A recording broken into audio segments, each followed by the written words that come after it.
Hi hello ನಮಸ್ತೆ friends, welcome back to SK cooking channel. ನಾನಿವತ್ತು ತೋರಿಸ್ತಾ ಇರ್ತಕ್ಕಂಥ ರೆಸಿಪಿ ಬಂದುಬಿಟ್ಟು ಬೇಳೆ ಸಾರು, ಸೊಪ್ಪು ಇಟ್ಬಿಟ್ಟು ಬೇಳೆ ಸಾರು ಮಾಡೋ ರೆಸಿಪಿ ತೋರಿಸ್ತಾ ಇದ್ದೀನಿ. ಇನ್ನೂ ಯಾರೆಲ್ಲ ನನ್ನ ಚಾನಲ್ನ ಸಬ್ಸ್ಕ್ರೈಬ್ ಮಾಡದೆ ನೋಡ್ತಾ ಇದ್ದೀರಾ, ಪ್ಲೀಸ್ ಸಬ್ಸ್ಕ್ರೈಬ್ ಮಾಡ್ಕೊಳ್ಳಿ. ಹಾಗೆ ವೀಡಿಯೋ ಇಷ್ಟ ಆದರೆ ಲೈಕ್ ಮಾಡಿ. ಬನ್ನಿ ಮಾಡೋದು ಹೇಗೆ ಅಂತ ನೋಡೋಣ. ನಾನಿಲ್ಲಿ ಕುಕ್ಕರ್ ಇಟ್ಕೊಂಡಿದ್ದೀನಿ. ಕುಕ್ಕರ್ಗೆ 2 ಗ್ಲಾಸ್ ಅಷ್ಟು ನೀರು ಹಾಕ್ಕೊತಾ ಇದ್ದೀನಿ. ಹಾಗೆ ನಾನಿಲ್ಲಿ ತೋರಿಸ್ತಾ ಇದ್ದೀನಲ್ವ, ಈ ಗ್ಲಾಸಲ್ಲಿ 2.5 ಗ್ಲಾಸಷ್ಟು ತೊಗರಿಬೇಳೆ ತೊಗೊತಾ ಇದ್ದೀನಿ. ನಾನು ಬೇರೆ ಯಾವುದೇ ಬೇಳೆ ಯೂಸ್ ಮಾಡಿಲ್ಲ, ಓನ್ಲಿ ತೊಗರಿಬೇಳೆ ಅಷ್ಟೇ ಯೂಸ್ ಮಾಡ್ತಾ ಇದ್ದೀನಿ.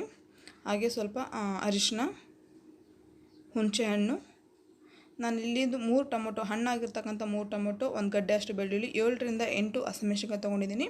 ನಿಮಗೆ ಖಾರ ಎಷ್ಟು ಬೇಕು ನೋಡಿಬಿಟ್ಟು ಹಸಿಮೆಣಸಿನ್ಕಾಯಿ ಹಾಕ್ಕೋಬೋದು. ಸ್ವಲ್ಪ ಮುರಿದು ಹಾಕ್ಕೊತಾ ಇದ್ದೀನಿ. ಹಾಗೆ ರುಚಿಗೆ ತಕ್ಕಷ್ಟು ಉಪ್ಪು ಹಾಕ್ಕೊತಾ ಇದ್ದೀನಿ.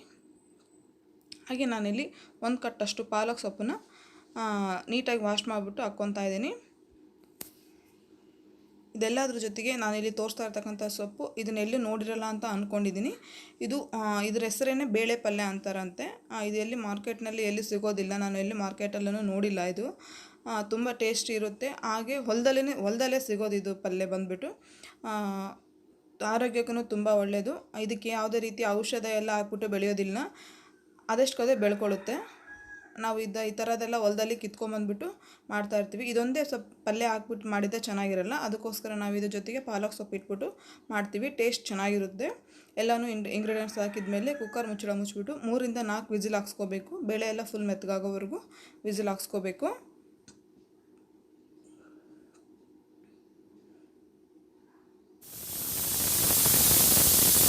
ನೋಡಿ, 4ನೇ ವಿಸಿಲ್ ಆಗ್ತಾಯಿದೆ.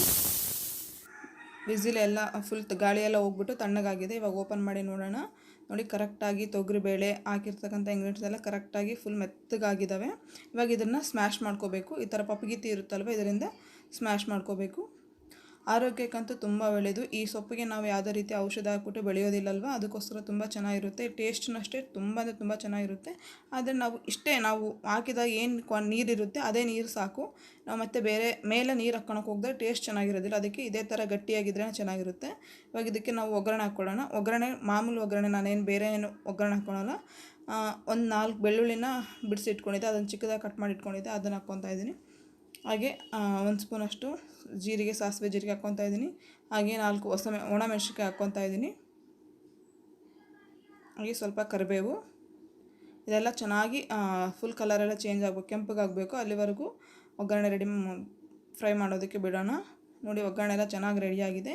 ಇವಾಗ ರುಬ್ಬಿಟ್ಟಿರ್ತಕ್ಕಂಥ ಅಥವಾ ಸ್ಮ್ಯಾಶ್ ಮಾಡಿಟ್ಟಿರ್ತಕ್ಕಂಥ ಸೊಪ್ಪು ಸಾರನ್ನ, ಬೇಳೆ ಸಾರನ್ನ ಇದರಲ್ಲಿ ಹಾಕ್ಕೊಳ್ಳೋಣ.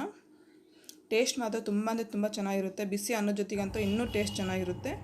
ನೀವು ಮನೇಲಿ ಟ್ರೈ ಮಾಡಿ, ಹೇಗೆ ಬಂದಿದೆ ಅಂತ ನನಗೆ ಪ್ಲೀಸ್ ರೆಸಿಪಿ ಕಮೆಂಟ್ ಮಾಡಿ ಹೇಳಿ. ಹಾಗೆ ವಿಡಿಯೋ ಇಷ್ಟ ಆಯ್ತು ಅಂದರೆ ಪ್ಲೀಸ್ ಲೈಕ್ ಮಾಡೋದ್ರ ಮಾತ್ರ ಮರಿಬೇಡಿ. ನಿಮ್ಮ ಫ್ಯಾಮಿಲಿ ಫ್ರೆಂಡ್ಸ್ ಮೆಂಬರ್ಸ್ಗೆಲ್ಲ ವೀಡಿಯೋನ ಶೇರ್ ಮಾಡಿ. ಮತ್ತು ಮುಂದಿನ ವೀಡಿಯೋದಲ್ಲಿ ಸಿಗೋಣ ಫ್ರೆಂಡ್ಸ್. ಅಲ್ಲಿವರೆಗೂ ನಮಸ್ಕಾರ.